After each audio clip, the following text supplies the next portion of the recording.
Okay, folks, I'd like to talk about AIDS again in my AIDS exposure test. The problem with the original 10S rule that I came up with back in 2010 2011 concerning AIDS and how to detect it, there wasn't a medicine available at the time to treat for it with a high success rate of failures to contract the disease or get the disease. Well, it's just a useless old test that had no real barrier than to say, well, hey, now I've got it. Oh, well. But I think it was 2012, a couple of years later, and then again another one in 2014 called Truvada came out. It's been authorized for a couple of more in a mixture with other drugs. It's been allowed to be called a PET treatment. This PET treatment massively modifies my 10S rule. The reason I say that is if you take the 10S rule, it'll tell you if you've been exposed to the AIDS virus. And there's three main parts to that rule. Groin sores, which can be caused by a number of things but uses HSV. Hemorrhoids, which can bleed during sex, leaving an open passage to the bloodstream.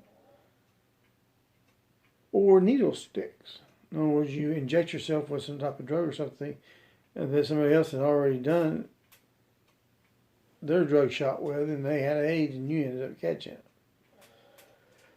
If you fail any of those three afterwards, you should go get an AIDS test done, a more traditional AIDS test done, and you should look into getting PEP treatment.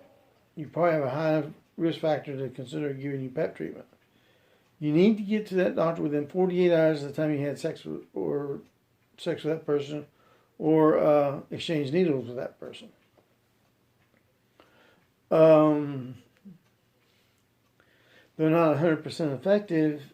My AIDS exposure test adds in another part, the avoidance part, the ability to avoid catching the disease to begin with, not just to prevent you from it sitting into your system and becoming a chronic illness, which is what PEP does. It basically somehow it stops the disease from infecting the body. Like I say, it has to be taken within 48 hours. But those same three rules, the old 10S rule that I had, basically, if your partner has those, don't have sex with them.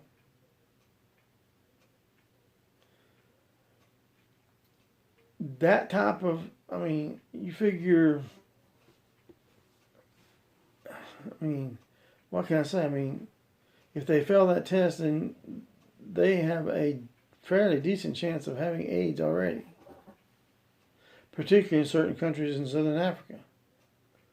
And then there's certain segments of the U.S. population which are highly infected with both groin sores and intravenous drug users and their multiple partners and all this other stuff that can be thrown into the mix there. But it's not necessary to say anything about multiple partners, just as long as your partners are clean. That massively reduces your risk factor. It comes up to like 99.9% reduction in risk factor in the United States.